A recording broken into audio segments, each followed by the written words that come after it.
भाई कोई कहे कि हमें खुदा दिखाओ, अगर है तो दिखाओ, या ये कि खुदा के एग्जिस्टेंस पर एम्पेरिकल एविडेंस दो, तो ये है दर हकीकत गलत टूल का इस्तेमाल करना।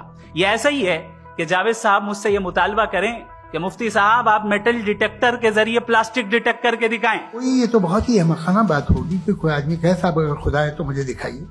ये तो जाहिलाना बात हुई। मैंने तो नॉर्थ पोल नहीं देखा है, मगर मैं मानता हूं कि नॉर्थ पोल है। अगर आज हमारे जावेद अख्तर साहब ऐसी कोई अकली दलील और लॉजिकल एविडेंस दें खुदा के ना होने पर, जो डेफिनेट भी हो, तो मैं ये ऐलान करता हूं कि यकीनन मैं उस एविडेंस को कबूल करूंगा और उस पर गौर करूंगा। जो मजहब मांगता है आपसे, हर मजहब फेथ मांगता। फेथ का मतलब यह है कि ना कोई गवाह हो, ना कोई सबूत हो, ना कोई रैशनल हो, ना कोई लॉजिक हो, ना कोई प्रूफ हो, मगर तुम एक बात को मानो। ऐसा आइलैंड जहां पे हमसे पहले कोई कभी नहीं गया।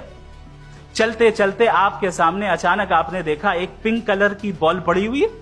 सबसे पहला सवाल आपके जहन में क्या आएगा कि ये बॉल यहां क्यों आई, कैसे आई, ये पिंक कलर की ही क्यों है, कोई और कलर भी हो सकता था। नेचुरली आप इस तरफ पहुंचेंगे कि कोई ना कोई है जिसने इन स्पेसिफिक प्रॉपर्टीज के साथ इस बॉल को बनाया है और यहां पे रखा है। हर मजहब आपसे एक चीज मांगता है, फेथ। ये फेथ क्या चीज होती है? दुनिया का हर मजहब फेथ पे टिका है, और फेथ का मतलब है एक ऐसा यकीन जिसका कोई सबूत, कोई गवाह, कोई रैशनल नहीं। सारे मजहब सब जानते हैं ये दुनिया कैसे बनी थी, कैसे मिटेगी, मरने के बाद क्या होगा, इनको सब इल्म है। इनको किसी को डायनासोर होते थे पहले ये नहीं पता था, किसी को नहीं पता। और सज्जनों, डज गॉड एग्जिस्ट? इस सवाल का जवाब सब अपने अपने तई खोजने की कोशिश कर रहे हैं। कोई इसको गॉड डैम पार्टिकल की खोज बताता है, कोई गॉड पार्टिकल की खोज बताता है, कोई हिग्स बोसान की खोज बताता है, कोई ये सवाल जवाब तलाशने की कोशिश करता है कि मास एग्जिस्टेंस में आखिर आया कैसे, हुआ क्या था, सृष्टि के पहले, समय के पहले क्या था। और कोई ये कहता है कि ये सारी खोजें जिस मस्तिष्क में हो रही हैं प्रकृति के क्रम में, वो कैसे विकसित हुआ। मैं उम्मीद करता हूं कि हम आज इन बुनियादी सवालों के कुछ जवाब हासिल करने में कामयाब हों। मैं सबसे पहले मंच पर आमंत्रित कर रहा हूं मुफ्ती शमाइल नदवी साहब को। आइए सर जी।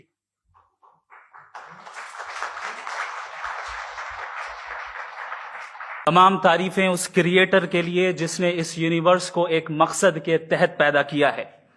रिस्पेक्टेड जनाब जावेद अख्तर साहब, मिस्टर सौरभ द्विवेदी और respected audience, thank you all for being here today.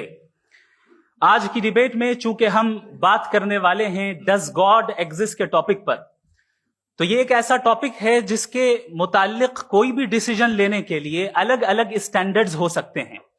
लिहाजा डिबेट के शुरू में यह जरूरी है कि हम ये जान लें कि आज के इस टॉपिक में कौन सा स्टैंडर्ड सही होगा और कौन सा गलत होगा। सबसे पहला स्टैंडर्ड जिसे मैं समझता हूं कि हमारे रिस्पेक्टेड जनाब जावेद अख्तर साहब बड़ी तेजी के साथ उसकी तरफ लपकेंगे, वो है साइंस। जबकि साइंस दर हकीकत खुदा के एग्जिस्टेंस को डायरेक्टली साबित करने या उसके एग्जिस्टेंस को डिनाई करने के लिए स्टैंडर्ड नहीं बन सकती। और उसकी वजह क्या है, ये मैं नहीं कह रहा, ये वो लोग कह रहे हैं जो साइंस के एक्सपर्ट्स हैं। नेशनल एकेडमी ऑफ साइंस कहती है science doesn't have the processes to prove और disprove the existence of God. Why? क्योंकि साइंस का ताल्लुक एम्पेरिकल एविडेंस से है, और एम्पेरिकल एविडेंसेस का ताल्लुक हमारे नेचुरल और फिजिकल वर्ल्ड से है, जबकि गॉड नॉन फिजिकल और सुपर नेचुरल रियलिटी है। लिहाजा नॉन फिजिकल रियलिटी को आप उस टूल के साथ नहीं चेक कर सकते जिसका काम फिजिकल रियलिटी को तलाश करना है। लिहाजा आज इस डिबेट में गॉड की एग्जिस्टेंस को साबित करने या उसे डिनाई करने में साइंटिफिक एविडेंस को एक्सेप्ट नहीं किया जाएगा। दूसरा स्टैंडर्ड हो सकता है रेविलेशन, कि रेविलेशन के जरिए हम यह साबित करें कि गॉड एग्जिस्ट करता है या नहीं। लेकिन यह स्टैंडर्ड भी आज इररेलेवेंट है। क्यों? क्योंकि रेविलेशन मेरे नजदीक सोर्स ऑफ नॉलेज है, वैलिड सोर्स ऑफ नॉलेज है, लेकिन हमारे जावेद अख्तर साहब के नजदीक ये वैलिड सोर्स ऑफ नॉलेज नहीं है। लिहाजा आज की डिबेट में मैं एक भी एविडेंस किसी भी मजहबी स्क्रिप्चर से नहीं दूंगा, ताकि जावेद अख्तर साहब के लिए वो अनएक्सेप्टेबल ना हो। तीसरा जो मेयार हो सकता है वो है ऑब्जर्वेशन, कि भाई कोई कहे कि हमें खुदा दिखाओ, अगर है तो दिखाओ, या ये कि खुदा के एग्जिस्टेंस पर एम्पेरिकल एविडेंस दो, तो ये है दर हकीकत गलत टूल का इस्तेमाल करना। ये ऐसा ही है कि जावेद साहब मुझसे ये मुतालबा करें कि मुफ्ती साहब आप मेटल डिटेक्टर के जरिए प्लास्टिक डिटेक्ट करके दिखाएं। अब चूंकि प्लास्टिक डिटेक्ट नहीं हो पा रही है, लिहाजा plastic does not exist. No, you are using the wrong tool. इस टूल से प्लास्टिक को डिटेक्ट नहीं किया जाता। लिहाजा मैं समझता हूं कि गॉड के एग्जिस्टेंस पर एम्पेरिकल एविडेंस का मुतालबा करना एक बचकाना मुतालबा है, और हमारे रिस्पेक्टेड जनाब जावेद अख्तर साहब इस स्टेज से अब बहुत आगे निकल चुके हैं। अब बचता है एक ही स्टैंडर्ड, और वो स्टैंडर्ड है अक्ल, लॉजिक, रीजनिंग। और यही वो स्टैंडर्ड है जिसके तहत गॉड की एग्जिस्टेंस को साबित किया जाएगा या गॉड की एग्जिस्टेंस को डिनाई किया जाएगा। लेकिन चूंकि ये बहुत इंपॉर्टेंट और सेंसिटिव टॉपिक है, इसलिए लॉजिकल आर्ग्यूमेंट भी ऐसा होना चाहिए जो डेफिनेटिव हो, इनडेफिनेटिव ना हो, जो 2 और 2 4 की तरह बिल्कुल वाजे हो, जिसे लॉजिकली रिजेक्ट करना पॉसिबल नहीं हो।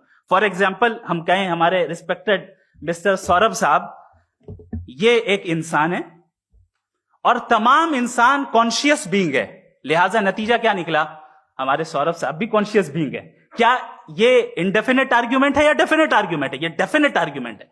ये 2 और 2 की तरह वाजे है, इसमें किसी तरह जो है लॉजिकली इसको रिजेक्ट नहीं किया जा सकता। तो अगर आज हमारे जावेद अख्तर साहब ऐसी कोई अकली दलील और लॉजिकल एविडेंस दें खुदा के ना होने पर जो डेफिनेट भी हो, तो मैं ये ऐलान करता हूं कि यकीनन मैं उस एविडेंस को कबूल करूंगा और उस पर गौर करूंगा।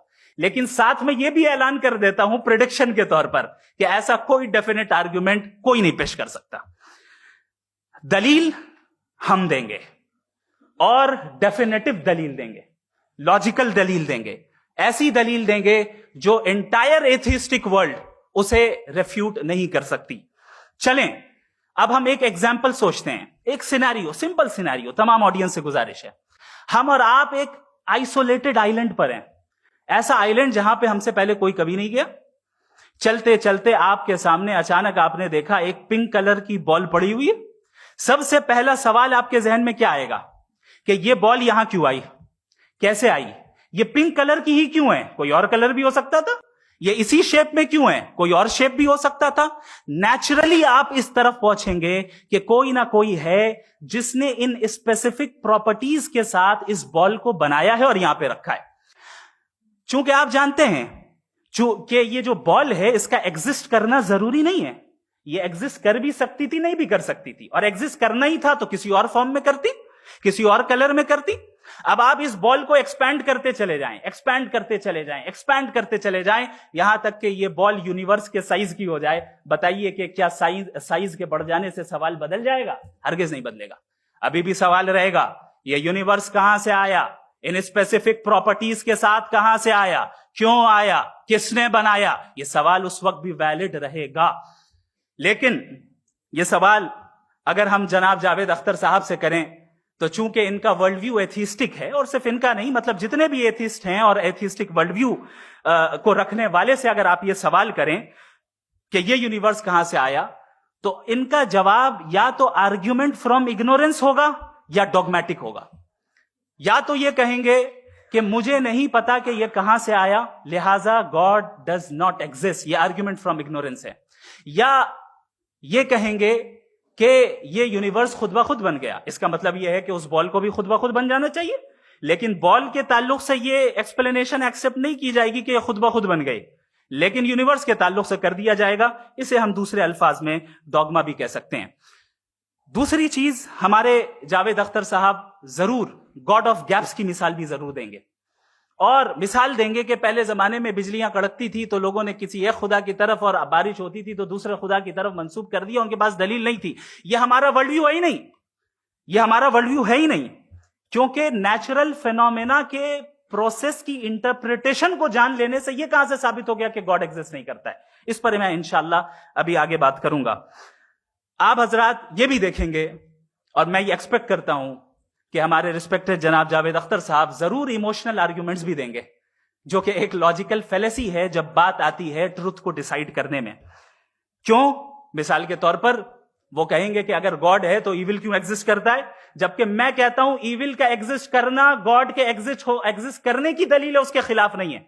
क्योंकि अगर गॉड है तो हम सब उसके सामने अकाउंटेबल हैं, और अगर हम अकाउंटेबल हैं तो अकाउंटेबिलिटी के लिए ईविल का मौजूद होना जरूरी है, उसके बगैर हम अकाउंटेबल नहीं हो सकते। और अगर हम अकाउंटेबल नहीं हैं तो हम जनाब जावेद अख्तर साहब से पूछेंगे कि आप बताएं कि फिर सफरिंग इस दुनिया में क्यों है? अगर खुदा नहीं है तो सफरिंग क्यों है? और उन लोगों के जज्बे का क्या जिनके अंदर सफरिंग के बाद इंतकाम लेने का जज्बा पाया जाता है और वो इस दुनिया से ऐसे ही चले गए, क्या उनकी सारी तकलीफें बेकार चली जाएंगी? अब आ जाएं उसी एग्जाम्पल की तरफ कि बॉल, मुझसे अगर कोई पूछे इस बॉल को किसने बनाया और या इस एक्सपेंडेड बॉल को किसने बनाया, मैं कहूंगा कि चूंकि ये यूनिवर्स और इस यूनिवर्स की तमाम चीजें कॉन्टिंजेंट हैं। कॉन्टिंजेंट होने का मतलब ये होता है कि जो अपने एग्जिस्टेंस पे किसी के ऊपर डिपेंड करती हो, तो जाहिर है ये यूनिवर्स कॉन्टिंजेंट है। और अगर कोई चीज कॉन्टिंजेंट नहीं है तो मैं रिक्वेस्ट करूंगा कि मुझे दिखा दें कि कौन सी चीज यूनिवर्स में कॉन्टिंजेंट नहीं है, हम भी जरा गौर कर लें और हम भी देख लें।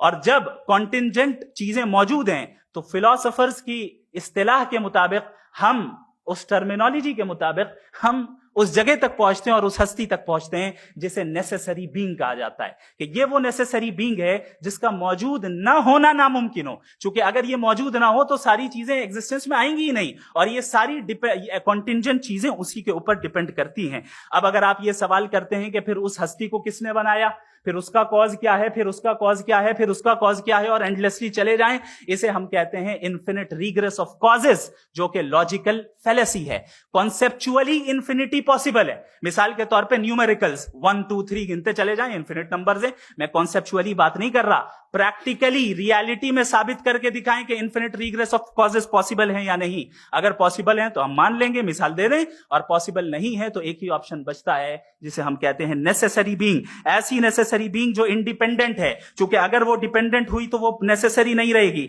ऐसी इंडिपेंडेंट बीइंग जो इटर्नल है, अगर वो इटर्नल नहीं होगी, उसकी बिगिनिंग होगी तो वो खुद कॉन्टिंजेंट है। ऐसी बीइंग जो पावरफुल है, क्योंकि कॉन्टिंजेंट को एक्चुअलाइज करने के लिए पावर चाहिए। ऐसी बीइंग जो इंटेलिजेंट है और नॉलेजेबल है, क्योंकि ये यूनिवर्स स्पेसिफिक फॉर्म और स्पेसिफिक लॉज ऑफ नेचर के तहत प्रिसाइजली चल रहा है। Thank you. थैंक यू मुफ्ती साहब। मैं इन दलीलों के बाद जावेद अख्तर साहब से गुजारिश करूंगा, आप बैठ के बोलना चाहेंगे हमारे? जी।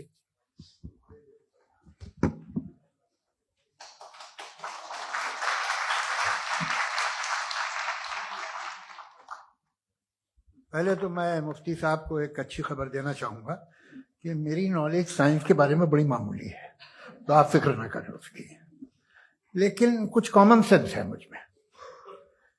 देखिए, ये खुदा का तस्वुर कोई नया तस्वुर नहीं है, ये सदियों से रहा है। ये कुछ रिलीजन 3000 साल पुराने होंगे, 4000 साल पुराने होंगे, लेकिन इंसान कोई 10,000 12,000 साल से एग्जिस्ट करता है होमो सेपियन की शक्ल में, और हमेशा कुछ ना कुछ मजहब रहे। ये मजहब जाहिलों के नहीं थे, ये मजहब एक ऐसी ग्रीक सोसाइटी के थे जहां बड़े बड़े फिलोसफर पैदा हुए। ये मजहब इजिप्शियंस के थे जिन्होंने पिरामिड्स बनाए थे। ये रोमन्स के थे कि जिनका आर्किटेक्चर और सेनेट यानी पहली बुनियाद डेमोक्रेसी की, लिमिटेड थी मगर डेमोक्रेसी थी, ये उन लोगों ने किए थे। तो इनका जो जुपिटर था, रा था, ज़्यूस था, उन्हें उस पर इतना ही एतमाद था जितना आज किसी मजहबी आदमी को अपने खुदा पे होगा। क्रिश्चियनिटी आने से पहले यूरोप में एक मजहब था, जर्मेनिक रिलीजन। उसका एक खुदा था, उसकी एक बीवी थी, उसके 2 बेटे थे, एक बेटी थी। फिर जर्मनी में जब यूरोप में क्रिश्चियनिटी आई तो वो खुदा, उसकी बीवी और पूरे खानदान चला गया। तो हमने, अगर हम हिस्ट्री देखें तो खुदा जो है वो ज़्यादातर फ़ानी है, वो हमेशा रहे नहीं। और वो जो लोग इन्हें मानते थे उनको आप कहें वो तो जाहिल थे, उन्हें तो कुछ पता ही नहीं था। ऐसा नहीं है, वो अपने वक्त में बड़े काबिल लोग थे और अपने वक्त में उन्होंने बड़े बड़े काम किए हैं, फिलोसफर्स थे, साइंटिस्ट थे, लेकिन उनका मजहब कहाँ गया, उनके खुदा कहाँ गए? आज जो खुदा हैं दुनिया में लोग उन्हें मानते हैं। आपको क्या मालूम कि कितने वर्षों के बाद क्या होने वाला है? हम यूरोप में देखते हैं तो चर्च खाली हैं। तो वक्त के साथ चीजें बदलती हैं। जहां तक इसका ताल्लुक है मजहबों का, हर मजहब आपसे एक चीज मांगता है, फेथ। ये फेथ क्या चीज होती है? What is the difference between faith and belief? ये तो बहुत ही अहमखाना बात होगी कि कोई आदमी कहे साहब अगर खुदा है तो मुझे दिखाइए। ये तो जाहिलाना बात हुई। मैंने तो नॉर्थ पोल नहीं देखा है, मगर मैं मानता हूं कि नॉर्थ पोल है। मैं क्यों मानता हूं? इसलिए कि अगर ये दुनिया राउंड है तो उसका कोई टॉप होगा। कुछ लोग हैं जो वहां गए भी हैं, कॉमन सेंस कहता है कि ऐसा होगा, सबूत है, गवाह है, रीजन है। तो ये मेरा फेथ नहीं है। तो फेथ में और बिलीफ में डिफरेंस क्या है? जो मजहब मांगता है आपसे, हर मजहब फेथ मांगता है। फेथ का मतलब यह है कि ना कोई गवाह हो, ना कोई सबूत हो, ना कोई रैशनल हो, ना कोई लॉजिक हो, ना कोई प्रूफ हो, मगर तुम एक बात को मानो। यह है फेथ। वरना बिलीफ होता। अगर इसमें कुछ भी सबूत होते, गवाह होते, तो फिर इसे आप बिलीफ कहते। जैसे मेरा बिलीफ है कि नॉर्थ पोल है, मेरा फेथ थोड़ी है। फेथ इन तमाम शर्तों को रद्द करता है। तो फिर स्टुपिडिटी क्या है? अगर मैं एक बात ऐसी मानूं जिसकी ना कोई लॉजिक है, ना कोई रैशनल है, ना कोई प्रूफ है, ना कोई गवाह है, ना कोई सबूत है, और मैं उसे मानूं, तो ये स्टुपिडिटी हुई। इसे ही भाई कल को मैं यकीन कर लूं कि एलॉन मस्क जो है मेरा भाई है, तो मुझे इंतहाई खुशी होगी, सुकून भी बहुत मिलेगा मुझे। लेकिन और कहे भाई क्यों मानते हो, क्या सबूत है? भाई वो तो अमेरिकन है और तुम तो इंडियन हो, वो तो नस्ल अलग है, तुम्हें कभी मिले भी नहीं। साहब देखिए मेरा फेथ है, इस पे बात मैं किया। फेथ का मतलब ही यह है कि आप प्रूव नहीं कर सकते। अगर आप प्रूव कर सकते हो तो फेथ की जरूरत ही नहीं, फिर तो आप बात करेंगे, आप कितनी बहस कर लीजिए। अल्टीमेटली दुनिया का हर मजहब फेथ पे टिका है, और फेथ का मतलब है एक ऐसा यकीन जिसका कोई सबूत, कोई गवाह, कोई रैशनल नहीं। अब आप ये कहें, क्या आप ये क्यों कह रहे हैं कि साहब ये कायनात किसने बनाई? कमाल ये है कि आपने बताया कि एक आइलैंड पे गए और एक बॉल देखी। आपने ये नहीं कहा कि आइलैंड किसने बनाया, आपको सिर्फ बॉल पे हैरत हुई। हमने आइलैंड पे हमने हैरत नहीं की, होते हैं आइलैंड। इसी तरह ये आइलैंड है, सितारे, ये गैलेक्सीज, ये सब आइलैंड हैं खला में। हम उन्हें टेकन फॉर ग्रांटेड लेते हैं, हम पूछते नहीं किसने बनाए। आपने जजीरे के बारे में भी नहीं पूछा है। मेरी पैदाइश कैसे हुई? क्या मैं प्लान्ड पैदा हुआ था? I was plan to be born, या एक लकी स्पर्म था जो किसी एक से चिपक गया? मेरी पैदाइश रैंडम। और इंसाफ जिसे आप कहते हैं, इंसाफ का तो नेचर से कोई वास्ता ही नहीं है। जो आप कहते हैं कि एक दिन इंसाफ मिलेगा, इंसाफ is a human concept. Nature में कोई इंसाफ नहीं। अगर शेर हिरन को खा जाता है तो उसे कोई सजा नहीं मिलती। अगर एक आंधी आती है और हरे भरे पेड़ों को उखाड़ के फेंक देती है तो आंधियों की जेल नहीं होती है। नेचर में इंसाफ नहीं है, इसलिए मुझे नेचर को इंसाफ की जरूरत भी नहीं। नेचर तमाम एक है। अब हम कहें कि साहब ये देखिए जो मैंने खाना खाया था, ये मेरी आंख तो नहीं यूं कर दिया उसे, तो इसे सजा मिलनी नहीं। वो सिस्टम है, ऐसे ही चल रहा है। नेचर बगैर इंसाफ के है। इंसाफ इज अ ह्यूमन कॉन्सेप्ट। तो जो आपसे कहता है कि मैं तुम्हें इंसाफ दूंगा, वो इंसानी जहन की पैदावार है। ये नेचुरल है ही नहीं, ये आसमानी है ही नहीं। नेचर का तसव्वुर, इंसाफ का तसव्वुर भाई आप साथ मिलते हैं, अब आप लेफ्ट हैंड ड्राइव करते हैं, ये क्या है? तमाम सच, तमाम नेकी, तमाम शराफत लेफ्ट हैंड ड्राइव है। वरना क्या होगा, या तो आप क्रॉस कर देंगे, आपका एक्सीडेंट हो जाएगा, या आप किसी को मार देंगे, या ट्रैफिक जैम हो जाएगा। झूठ, बेईमानी, रिश्वतखोरी, ये तमाम जो है driving on the wrong side, इसके ऊपर कुछ नहीं। ये तो हमने बनाया, जैसे हमने लेफ्ट हैंड ड्राइव बनाई है। ये कॉन्सेप्ट ऑफ इंसाफ जो है ये हमारा है, इसका नेचर से कोई वास्ता नहीं। शेर खा जाता है हिरन को, उसे जेल होती है क्या? कुछ भी नहीं, है ही नहीं। तो ये जो दुनिया के रिलीजन प्रॉमिस करते हैं आपसे इंसाफ, इसी से मालूम होता है कि ये मैनमेड है। ये तसव्वुर कहीं और का है ही नहीं। जो नेचर है, कुछ लोग कहते हैं नेचर ही खुदा है, तो नेचर में तो इंसाफ नहीं कहीं। और आप वादा कर रहे हैं कि तुम्हें मरने के बाद इंसाफ मिलेगा। मुझे अगर मिलेगा तो मैं बहुत खुश हूंगा, लेकिन मैं यकीन नहीं कर पाता हूं, इसलिए कि मैं फेथ नहीं पैदा कर सकता। The very fact that religion demand faith, इसका मतलब है कि उनके पास जस्टिफिकेशन नहीं है। अच्छा साहब, फिर रिलीजन अगर मॉडरेशन में है, कोई सा भी नहीं, वो आप में कुछ खूबियां भी पैदा करता होगा, देखिए उससे ये फायदा है, वो फायदा है। अल्कोहल जो है वो ज्यादातर दवाओं में यूज होती है, और एक सर्वे किया गया था अमेरिका में कि लॉन्जेटिविटी किन लोगों की है, तो एक तरफ वो लोग थे जो शराब पीते ही नहीं थे, और एक तरफ वो थे जो एक बोतल शराब रोज पीते थे। सबसे ज्यादा लंबी उम्र उनकी है जो 2 पैक नाप के शराब पीते और खाना खाते हैं। मगर हम शराब को बुरा समझते हैं, मैं भी बुरा समझता हूं। क्यों? ऐसा होता नहीं। कुछ चीजों में आदत होती है कि वो बढ़ती है। आज तक में एक आदमी दूध पीता है, आप 10 साल बाद भी मिलेंगे तो एक ही गिलास पीता होगा। ऐसा नहीं होता, सुबह से दूध पीता रहता है। मिल्कोहलिक मैंने नहीं देखे, अल्कोहलिक होते हैं। ये टेंडेंसी है मजहब की कि वो बढ़ता है, जैसे कैंसर बढ़ता है, जैसे शराब बढ़ती है। कुछ लोग होंगे जो उसे सही तरह से यूज करते। मुझे यकीन है कि हमारे मुफ्ती साहब भी उनमें से एक, इनसे बहुत खुशी हुई मुझे इनसे मिलकर। लेकिन कितने लोग हैं कि आज आप देखते हैं दुनिया में जो तबाहियां हैं, इनमें कितना हाथ है उन लोगों का जो बिलीवर कहते था मजहब ये नहीं कहता, ना कहता होगा, मगर जब ये मजहब पीते हैं तो ऐसे बिहेव करते हैं। थोड़ा सा अगर हो तो शायद बहुत अच्छी बात, लेकिन शराब थोड़ी सी नहीं रहती, उसमें टेंडेंसी है पहले।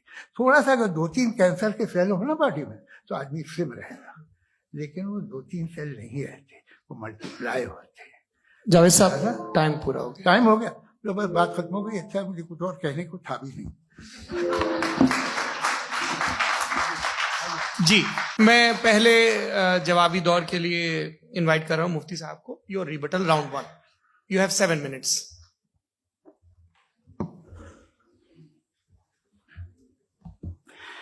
Thank you very much Javed साहब। आपकी बात को सुनकर बड़े महजूज हुए हम लोग। महजूज, do you understand? We enjoyed. Okay, अब थोड़ा सा लॉजिकली उसको हम लोग दरअसल हम लोगों ने कल गुजारिश की थी मुफ्ती साहब से भी, जावेद साहब से भी, कि हिंदुस्तानी जबान आम फहम सबको समझ में आ जाए, और जहां कहीं आप मुश्किल शब्द इस्तेमाल करें वहां बताते भी चलें। Thank you. तो सबसे पहले हमारे रिस्पेक्टेड जावेद साहब ने हवाला दिया कि खुदा फानी है।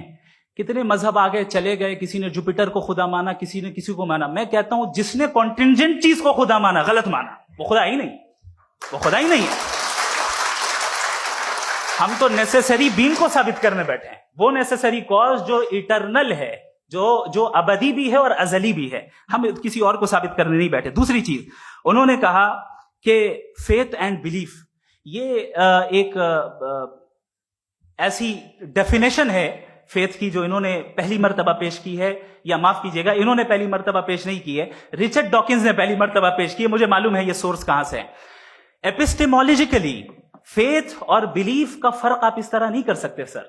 फेथ सही भी होता है, गलत भी होता है, बिलीफ सही भी होता है, गलत भी होता है।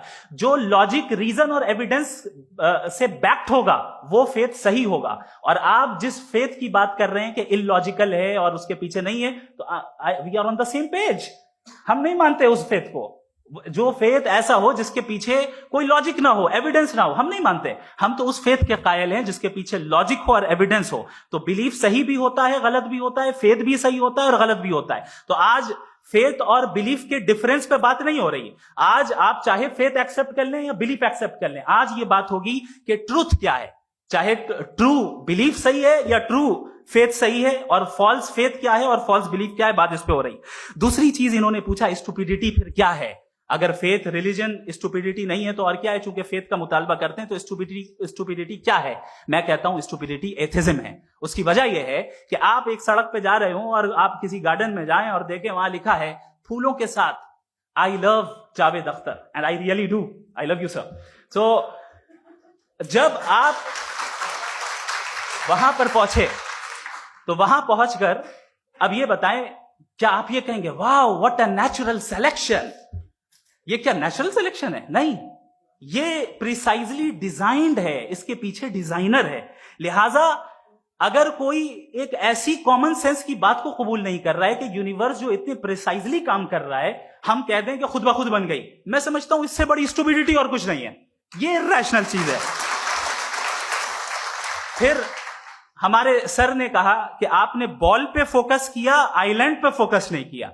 अरे आइलैंड को किसने बनाया, यही समझाने के लिए तो बॉल की मिसाल दे रहा हूं। और बॉल भी कॉन्टिंजेंट है, आइलैंड भी कॉन्टिंजेंट है, दोनों नेसेसरी बीइंग का मुतालबा करते हैं। आगे इन्होंने कहा कि नेचर में कोई इंसाफ नहीं है।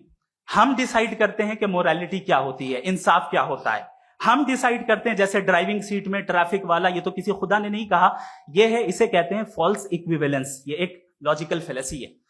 आपने जो है मिसाल दी ड्राइविंग की और ट्रैफिक की, ये सब्जेक्टिव मोरालिटी है। आप सब्जेक्टिव मोरालिटी को मिसाल बनाकर ऑब्जेक्टिव मोरालिटी के ऊपर नहीं थोप सकते। इंसाफ की ऑब्जेक्टिव मोरालिटी है। अगर आप ये कहते हैं कि नेचर में इंसाफ नहीं है, तो इंसाफ का न होना ये नेचुरल हुआ, तो फिर नेचर को नेचर रहने दे। क्यों हम इतना स्ट्राइव कर रहे हैं दुनिया में इंसाफ लाने के लिए?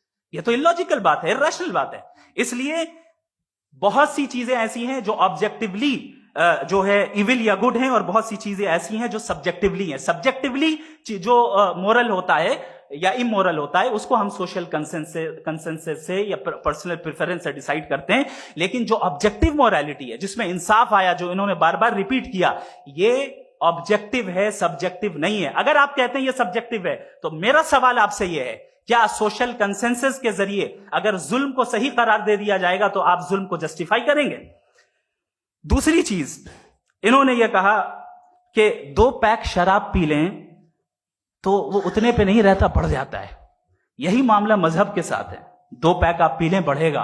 तो ये एक ऐसी मिसाल है, इसको कहीं भी फिट कर लें कि आप एथिज्म पे जब फिट करें, जब आप 2 पैक एथिज्म का लेंगे ना, तो वो बढ़ बढ़ के नॉर्थ कोरिया बनेगा। Thank you.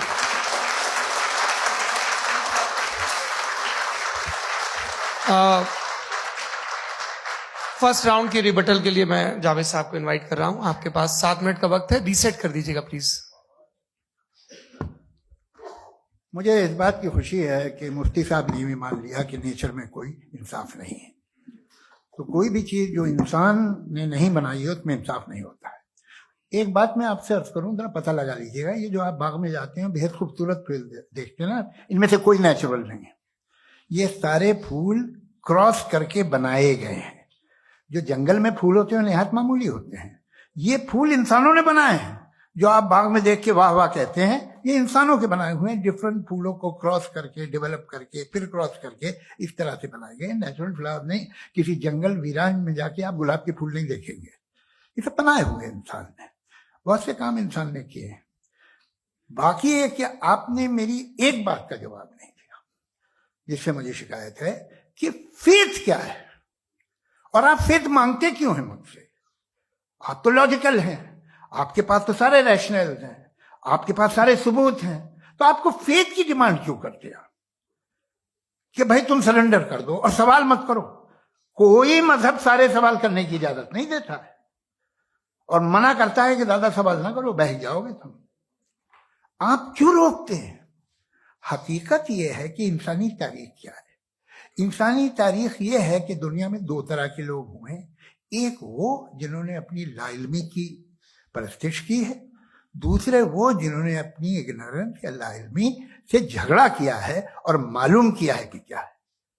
ये जो आप कह रहे हैं, आज आप हैरान हैं कि भाई ये यूनिवर्स कैसे बनी। लोग हैरान थे कि सूरज डूबता है तो इधर से कैसे निकलता है।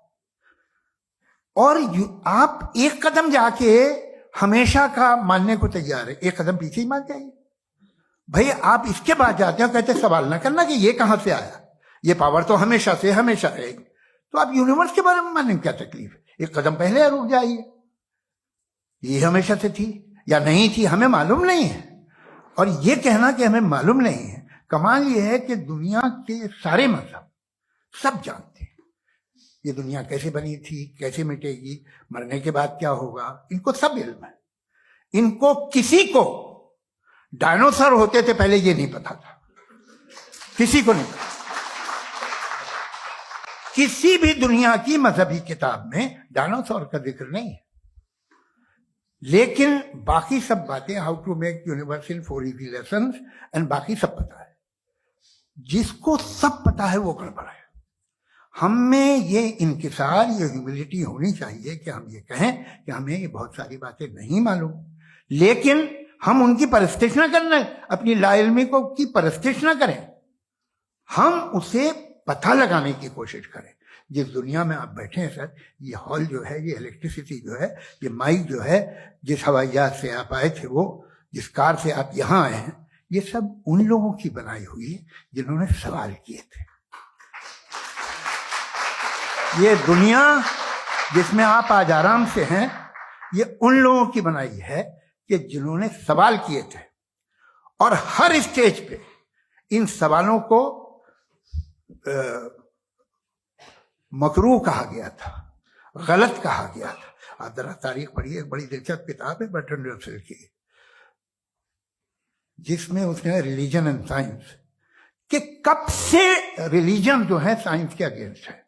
और हद तो यह है कि भाप के इंजन के खिलाफ थे, स्टीम इंजन के भी खिलाफ थे, और फतवे हुए उन पे, वेटिकन ने दिए। तो ये हमेशा, अभी जैसे ही ये राइट विंगर आते हैं अमेरिका में पावर में, तो वो जो अपना ये क्या बोलते हैं उसे, सीड क्या वर्ड है, सीड क्या जो, हाँ नहीं सीड जो होते हैं जिसपे जी, नहीं भाई, वो जो ह्यूमन बॉडी के